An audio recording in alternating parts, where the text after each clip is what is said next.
अभी माननीय उच्च न्यायालय का फैसला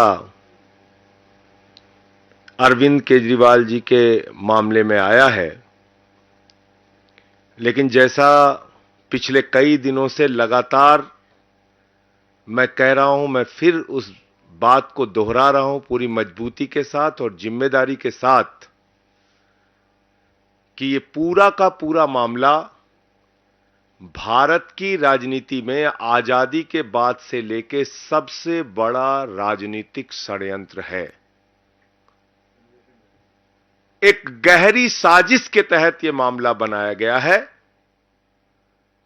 और इस मामले के पीछे किसी घोटाले की जांच का मकसद नहीं है। दिल्ली की प्रचंड बहुमत से चुनी हुई अरविंद केजरीवाल को गिराने और खत्म करने का मकसद है। पंजाब की प्रचंड बहुमत से चुनी हुई सरकार को गिराने और खत्म करने का मकसद है। आम आदमी पार्टी की बढ़ती हुई ख्याति को और राष्ट्रीय पार्टी का दर्जा 10 वर्षों में हासिल करने की उपलब्धि को खत्म करने की कोशिश है। क्योंकि शराब घोटाला तो भारतीय जनता पार्टी ने किया है, वहां तो मनी ट्रेल मिल गया, 60 करोड़ का मनी ट्रेल मिल गया, लेकिन कोई कार्रवाई अब तक भारतीय जनता पार्टी के नेताओं पर नहीं हुई। और अरविंद केजरीवाल जी के मामले में झूठे गवाह तैयार किए जाते हैं, बेबुनियाद आरोप लगाए जाते हैं। 10-10 गवाहों के 10-10 बयानों को छिपाकर षड्यंत्र के तहत 2 ही बयान कोर्ट के सामने लाए जाते हैं। 10 बयानों में से 8 बयान छिपाकर मात्र 2 बयान कोर्ट के सामने लाए जाते हैं। और मैं फिर से दोहरा रहा हूं, मगुंटा रेड्डी, राघव रेड्डी के 10 बयान थे। अंतिम 2 बयान में जैसे ही उन्होंने केजरीवाल जी का नाम लिया, तुरंत उसके बेटे को बेल मिल जाती है। और मंगुंटा रेड्डी कौन है? आज की तारीख में वो एनडीए का प्रत्याशी है। आंध्र प्रदेश में नरेंद्र मोदी जी की तस्वीर लगा के वोट मांग रहा है, जिसके ऊपर भारतीय जनता पार्टी और ईडी ने शराब घोटाले का आरोप लगाकर उसकी जांच शुरू की थी। आज वो कैसे मोदी की तस्वीर लगा के वोट मांग रहा है? मुझे जवाब दो भारतीय जनता पार्टी के लोगों। शरद रेड्डी, 12 बयान उसके लिए जाते हैं अरविंद केजरीवाल जी के बारे में, एक शब्द नहीं बोलता। अंतिम 2 बयान में बोलता है, 10 बयान में नहीं बोलता। और जैसे ही 2 बयान में वो नाम लेता है केजरीवाल जी का, उसको तुरंत बेल मिल जाती है और वो छूट जाता है कमर दर्द के नाम पे। ये राजनीतिक षड्यंत्र नहीं तो और क्या है? चंदन रेड्डी नाम के एक गवाह का कान का पर्दा फाड़ दिया गया, हाई कोर्ट में उसने अपील की। समीर महेंद्रू पे दबाव बनाया गया, अरुण पिल्लई पे दबाव बनाया गया, गवाहों को डराया गया, धमकाया गया। और तब यह पूरा मामला केजरीवाल जी के खिलाफ तैयार किया गया। मैं पूछना चाहता हूं भारतीय जनता पार्टी के लोगों से, मैं पूछना चाहता हूं हिंदुस्तान की राजनीति में आजादी के बाद से लेकर अब तक की सबसे भ्रष्ट पार्टी भारतीय जनता पार्टी से और बीजेपी की सरकार से, क्या आप मुझे जरा बताइए कि जब 60 करोड़ का सीधा मनी ट्रेल तुम्हारे खिलाफ मिल गया तो तुम्हारे नेताओं से पूछताछ ईडी और सीबीआई क्यों नहीं कर रही? क्यों नहीं अब तक एलजी ने चिट्ठी लिखी, जांच की? क्या कारण है कि इलेक्टोरल बॉन्ड में इतना हजारों करोड़ का घोटाला सामने आने के बावजूद, जिस कंपनी का मुनाफा 0 है, जिस कंपनी का मुनाफा घाटे में है, मुनाफा तो छोड़िए, जो कंपनी घाटे में चल रही है वो सैकड़ों हजारों करोड़ रुपए आपको चंदा दे रही है, जो फर्जी कंपनियां कागजों में बनी हैं वो सैकड़ों हजारों करोड़ रुपए भारतीय जनता पार्टी को चंदा दे रही हैं। कहां income tax department, CBI, ED क्यों नहीं जांच करती भारतीय जनता पार्टी के नेताओं की? क्यों नहीं पूछताछ होती उनकी? क्यों नहीं गिरफ्तारी होती नहीं उनकी? क्यों नहीं छापे पड़ते उनके यहां? तो इसलिए मैं फिर दोहरा रहा हूं कि यह पूरा का पूरा मामला एक गहरी राजनीतिक साजिश के तहत अरविंद केजरीवाल जी के खिलाफ बनाया गया है। और जो बयान केजरीवाल जी के पक्ष में थे वो बयान ईडी ने जानबूझकर भारतीय जनता पार्टी और सरकार के इशारे पर राजनीतिक साजिश के तहत कोर्ट के सामने रखा ही नहीं बयान। तो जब सारे साक्ष्य आप कोर्ट के सामने नहीं रखेंगे तो कैसे न्याय मिलेगा? उस काम में हमारे जो केजरीवाल साहब के वकील हैं वो लगे हुए हैं और लगातार न्यायालय इस बात को देख रहा है। वकील सारे कागजात के इंस्पेक्शन कर रहे हैं। मुझे पूरी उम्मीद है कि माननीय सर्वोच्च न्यायालय से जल्द ही अरविंद केजरीवाल जी को न्याय मिलेगा, क्योंकि देखिए न्याय की प्रक्रिया है और न्यायिक प्रक्रिया में कई बार विलंब होता है। पीएमएलए एक्ट में बहुत सारी जटिलताएं हैं, जिसमें जमानत मिलने के प्रावधान कठिन है, मुश्किल है, और उसके साथ जब आप साक्ष्य ही पूरे नहीं रखेंगे तो कोर्ट के सामने पूरी बात आ नहीं रही है। 20,000 पन्ने अनरिलाइड डॉक्यूमेंट में रखे गए हैं। मैं सभी पत्रकार मित्रों को बताना चाहता हूं, ईडी ने 20,000 पन्ने अनरिलाइड अपॉन डॉक्यूमेंट में रखे हैं, यानी कि 20,000 कागजात छिपाए गए हैं, यानी कि 20,000 कागजात ईडी कह रही है इस पे हमें भरोसा नहीं है। जबकि सेक्शन 50 पीएमएलए में तो आप झूठा बयान ले ही नहीं सकते। सबसे पहले बताया जाता है सेक्शन 50 पीएमएलए में कि देखो भाई, झूठी गवाही दोगे तो तुम्हारे खिलाफ कार्रवाई होगी। तो किसके खिलाफ कार्रवाई की? अगर 8 बयान किसी आदमी ने दिए और केजरीवाल जी का नाम नहीं लिया, और अचानक जैसे उसने केजरीवाल जी का नाम लिया उसको बेल मिल जा रही है, तो वो 8 बयान झूठे तो है नहीं, क्योंकि वो सेक्शन 50 में दर्ज है। उसको आपने क्यों छिपा लिया? 12 बयान शरद रेड्डी के होते हैं, और आप बताइए शरद रेड्डी 10 नवंबर को अरेस्ट हो रहा है और 15 नवंबर को बीजेपी को 5 करोड़ की रिश्वत दे रहा है, और अपनी गिरफ्तारी से लेकर रिहाई तक 55 करोड़ रुपए की रिश्वत बीजेपी को दे रहा है। उसकी जांच नहीं होगी। तो इसलिए हमें पूरी उम्मीद है कि माननीय सर्वोच्च न्यायालय के समक्ष जब सारे तथ्य, सारे सबूत, गवाहों के सारे बयान जो छिपाए गए हैं वो बयान भी, और उसकी सच्चाई जब माननीय सर्वोच्च न्यायालय के सामने आएगी तो अरविंद केजरीवाल जी को राहत मिलेगी। वो पूरी तरह से निर्दोष साबित होंगे और वो जल्द ही बाहर आएंगे। ये हमारा भरोसा है, यकीन है। गवाहों को मार पीट के बयान लिए गए हैं, ये ऑन रिकॉर्ड चीजें हैं। हाई कोर्ट तक में उन लोगों ने अपील की है, ये ऑन रिकॉर्ड चीजें हैं, ये कुछ छिपी नहीं है। और कोर्ट के फैसलों में कई बार ऐसा होता है, लोअर कोर्ट का फैसला हाई कोर्ट बदल देता है, हाई कोर्ट का फैसला सुप्रीम कोर्ट बदल देता है, सुप्रीम कोर्ट के 2 जजों का फैसला 3 जजों की बेंच बदल देती है, 3 जजों का फैसला 5 जजों की बेंच बदल देती है, 5 जजों का फैसला 7 जजों की बेंच बदल देती है। और हमारे देश में तो ऐसी सरकार है प्रधानमंत्री नरेंद्र मोदी जी की, जो 5 जजों की संवैधानिक खंडपीठ, संविधान पीठ के फैसले को संसद के अंदर बदल देती है। आपको याद ही होगा, 5 जजों ने फैसला दिया था दिल्ली सरकार के पक्ष में कि सर्विसेज उनके पास होनी चाहिए। बावजूद इसके देश के तानाशाह प्रधानमंत्री ने, देश की तानाशाह सरकार ने दिल्ली के पक्ष में दिए गए, अरविंद केजरीवाल जी के पक्ष में दिए गए, लोकतंत्र और संविधान के पक्ष में दिए गए, प्रचंड बहुमत से चुनी हुई सरकार के पक्ष में दिए गए फैसले को, 5 जजों के सुप्रीम कोर्ट के फैसले को संसद में बदल दिया। जब चुनाव आयुक्तों के नियुक्ति की प्रक्रिया में मुख्य न्यायाधीश को रखा गया तो प्रधानमंत्री जी ने कहा और भाजपा की सरकार ने कहा कि नहीं, चुनाव आयुक्तों की नियुक्ति तो हम करेंगे, और सुप्रीम कोर्ट के फैसले को संसद के अंदर बदल दिया गया। तो है कई बार कानूनी प्रक्रियाओं में। और इस देश के अंदर आपको जानकारी के लिए बता दूं, 80% अंडर ट्रायल है। कोई 10 साल से अंडर ट्रायल है, कोई 5 साल से अंडर ट्रायल है, कोई 3 साल से अंडर ट्रायल है। कई बार न्याय मिलने में विलंब हो जाता है, लेकिन इस मामले में मुझे पूरा यकीन और भरोसा है। मैं फिर दोहरा रहा हूं, अरविंद केजरीवाल जी जल्द ही निर्दोष साबित होंगे, जल्द ही सुप्रीम कोर्ट से, आगे की कोर्ट से उनको राहत मिलेगी, वो बाहर आएंगे।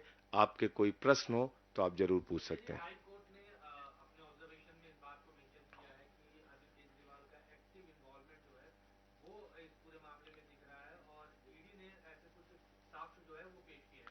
तो ईडी ने जो साक्ष्य अरविंद केजरीवाल जी के पक्ष में हैं वो नहीं पेश किए ना, मैंने तो आपको बताया। ये पता कैसे चला, ये कैसे पता चला कि वो साक्ष्य नहीं रखे हैं? खुद ईडी ने कहा कि मंगुंटा रेड्डी, राघव रेड्डी के 10 बयान, 8 बयान अनरिलाइड अपॉन डॉक्यूमेंट में। हमारे वकीलों ने कहा कि भाई अनरिलाइड अपॉन डॉक्यूमेंट में क्यों रखा है आपने? 8 बयान अगर आपने दो गवाहों के दर्ज किए, जो आरोपियों के दर्ज किए, जो सरकारी गवाह बने, तो आपने उसको अनरिलाइड अपॉन डॉक्यूमेंट में क्यों रख दिया? छिपा क्यों लिया? भाई ईडी का दफ्तर कोई म्यूजियम तो है नहीं, ईडी का दफ्तर कोई रद्दी की टोकरी की जगह तो है नहीं कि वहां पे आप कागज इकट्ठा कर रहे हैं, रख रहे हैं। आपने कागज इकट्ठा किया है किसी को दोषी साबित करने के लिए ना, तो सारे कागजात आप माननीय न्यायालय के सामने रखिए। क्यों नहीं रखा आपने? तो कोर्ट ने कहा अभी इसी मार्च में, आप सबकी जानकारी के लिए बता दूं, इसी मार्च में ऑर्डर हुआ पिछले महीने कि भाई जो आरोपी का अधिकार है कि उसके खिलाफ जितने भी साक्ष्य आपने रखे हैं, इकट्ठा किए हैं, वो उनके वकीलों को दिखाइए। तब वकील गए हमारे, उन्होंने देखा, वो हैरान हो गए। मतलब एक ही आदमी के आपने 7 बयान लिए, 6 बयान में राघव रेड्डी ने नाम नहीं लिया, 6 आपने छिपा लिया, 1 दिखा दिया। एक ही आदमी के 3 बयान मंगुंटा रेड्डी के आपने लिए, जो इस समय मोदी की तस्वीर लगा के वोट मांग रहा है, सोचिए आप। 2 बयान आपने छिपा लिए, 1 बयान जिसमें केजरीवाल का नाम लिया, वो रख दिया कोर्ट के सामने, और तुरंत ही जैसे केजरीवाल जी का नाम वो ले रहा है, उसकी बेल हो जा रही, जमानत हो जा रही राघव रेड्डी की। इसी तरीके से शरद रेड्डी का मामला है, 12 बयान उसने दिए, 10 बयानों में केजरीवाल जी का नाम नहीं लिया। अब 6 महीने उसको जेल में रखा। अब हर आदमी संजय सिंह तो है नहीं, 6 महीने में टूट गया वो, उसने दे दिया बयान, केजरीवाल जी के खिलाफ बयान दिया जैसे ही, वैसे ही उसको जमानत मिल गई कमर दर्द के नाम पे। तो ये है हकीकत, ये बयान रखे ही नहीं गए हैं।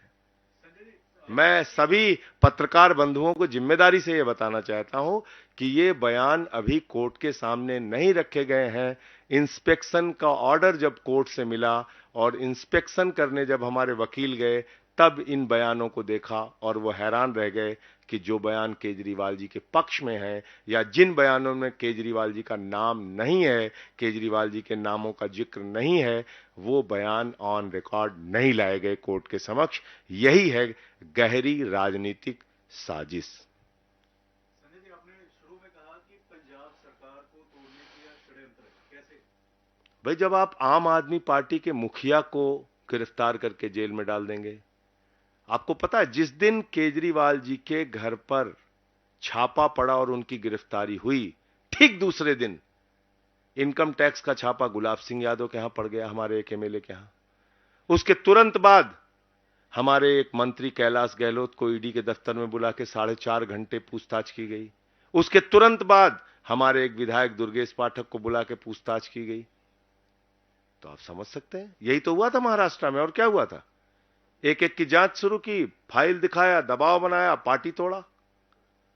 तो ये प्रक्रिया जो दिल्ली में शुरू हुई है, ये रुकने वाली थोड़ी है। इसके पीछे का मकसद है पूरी की पूरी आम आदमी पार्टी को भारतीय जनता पार्टी की तानाशाह सरकार के द्वारा खत्म करना, ये मकसद है। और वो लोग ये काम कर रहे हैं। पत्रकार बंधुओं से मैं बताना चाहता हूं, जिसकी सरकार में 15 लाख करोड़ रुपए पूंजीपतियों का माफ किया गया, जिसकी सरकार में बैंक घोटाला करके नीरव मोदी, मेहुल चौकसी, नितिन संदेशरा, ललित मोदी, विजय माल्या हजारों करोड़ रुपए लूटकर हिंदुस्तान का विदेशों में बैठे हुए हैं, जिसकी सरकार में इलेक्टोरल बॉन्ड का हजारों करोड़ रुपए का घोटाला हुआ, लेकिन उनके खिलाफ कोई जांच नहीं होती, जिसकी सरकार में पूरब से लेकर पश्चिम तक, उत्तर से लेकर दक्षिण तक चुन चुन के महाभ्रष्टाचारियों को प्रधानमंत्री जी ने गले लगाकर अपनी पार्टी में शामिल किया। वो लोग भ्रष्टाचार के खिलाफ बोलते हैं। मैं तो बार बार इस बात को कह रहा हूं कि भ्रष्टाचार के खिलाफ बीजेपी बोलती है तो लगता है ओसामा बिन लादेन और डाकू गब्बर सिंह अहिंसा पे उपदेश दे रहे हैं। संजय जी, जिस ऐसे ही कह रहे हैं कि पंजाब में भी वही लिकर पॉलिसी जो है अप्लाई की गई है और पंजाब में भी वैसी एक बार जो है जांच ईडी द्वारा होनी चाहिए। किस बात की जांच करेंगे आप? जबरदस्ती जांच करेंगे? आप यहां की पॉलिसी की जांच करेंगे? और इलेक्टोरल बॉन्ड में अलग अलग कंपनियों ने बीजेपी को चंदा दिया और तुरंत बाद उनको 3,08,000 करोड़ के ठेके मिले हैं। छोटा मोटा नहीं, 3,08,000 करोड़। जीरो लगाते लगाते थक जाएंगे आप। ईडी सीबीआई का छापा पड़ा कंपनियों पर। यहां जलंधर या लुधियाना में भी वो कंपनी गेमिंग, कौन सी फ्यूचर गेमिंग करके है वो कंपनी, यहां पे भी उसके ऑफिस वगैरह है। उस कंपनी के यहां ईडी सीबीआई के छापे पड़ते हैं और सैकड़ों हजारों करोड़ रुपए वो बीजेपी को चंदा दे रही है। इसकी जांच नहीं होनी चाहिए?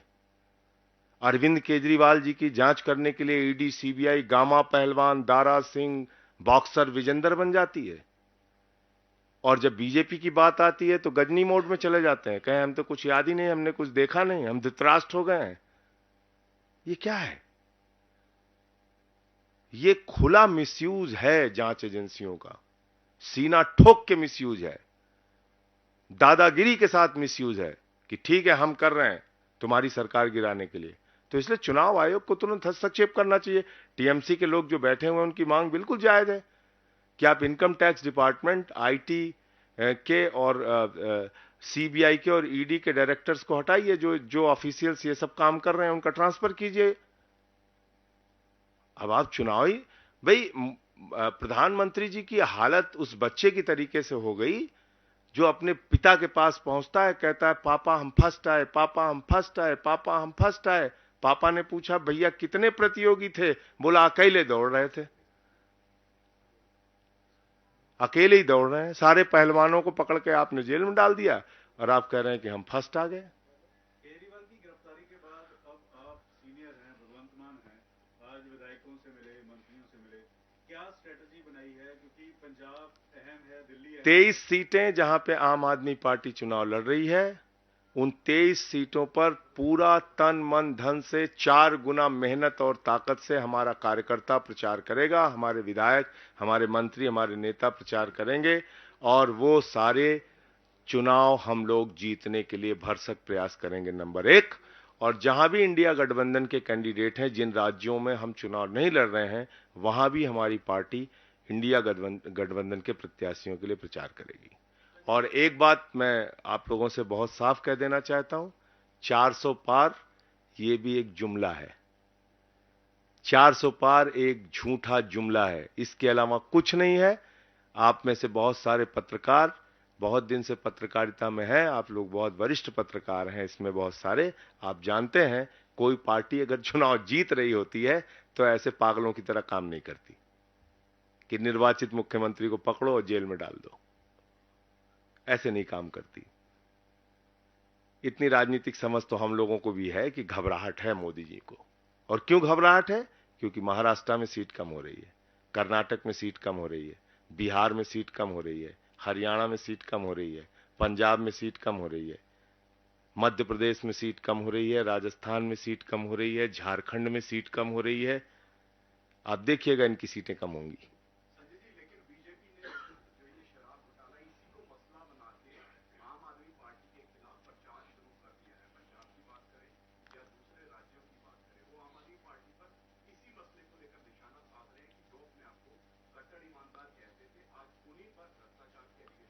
सर मैं आपसे एक ही चीज पूछ रहा हूं कि आपने आम आदमी पार्टी के नेताओं पे तो इतने सारे छापे मार दिए, 1 रुपए कहीं बरामद हुए? मनीष सिसोदिया जी के घर पे 1 रुपए मिला? भ्रष्टाचार हुआ है तो पैसा कहां गया? 1 रुपए भी मिला? अरविंद केजरीवाल जी के यहां आपने छापे मारे, आपने भ्रष्टाचार अगर हुआ है तो पैसा कहां गया? इतने सारे छापे आपने, आपको पता 162 गवाह हैं ईडी के, 162, और सीबीआई के कितने? 294, 294। टोटल गवाह कितने? 456। कितने लोगों ने केजरीवाल के खिलाफ बयान दिया? मात्र 4। वो बयान किन परिस्थितियों में दिया मैंने आपको बता दिया। कितने पन्नों की चार्जशीट दाखिल की है दोनों संस्थाओं ने? 50,000 पन्नों की। कब तक ये गवाही चलेगी, कब तक उनकी पूछताछ चलेगी, कब तक ये ट्रायल इसका शुरू करेगा? 2 साल से जांच चल रही है, ट्रायल नहीं शुरू हुआ, अब तक ट्रायल ही नहीं शुरू हुआ। तो आप 20 साल तक जांच करते रहिए, और इसमें जो सजा है वो 3 साल से लेकर 7 साल सजा है। 3 साल से लेकर 7 साल सजा है, और जो जांच करने की इनकी तैयारी है वो 20 साल तक इनका मामला चलेगा।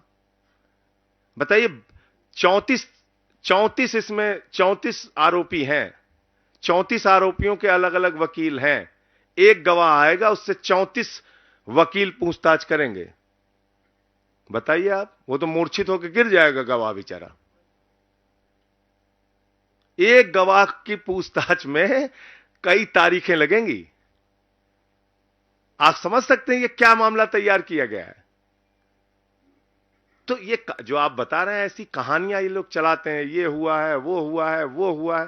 अरे भैया, भ्रष्टाचार हुआ है तो पैसे कहां चले गए? आसमान ने निगल लिया, जमीन ने निगल लिया, कहां गया पैसा? जबरदस्ती का हवाई, और जो दिख रहा है मनी ट्रेल, मैंने बताया तो 60 करोड़ रुपए। मतलब 10 नवंबर को एक शरद रेड्डी, जिसको खुद ईडी ने कहा, संजय सिंह ने नहीं कहा, ईडी ने कहा कि ये किंग पिन है, मुख्य घोटालेबाज है, और 15 नवंबर को वो बीजेपी को 5 करोड़ दे रहा है, उसके बाद मिला के करीब करीब 55 करोड़ रुपए अपनी रिहाई तक दे रहा है। उस पे ईडी सीबीआई कार्रवाई नहीं करती, उसके पोस्टर नहीं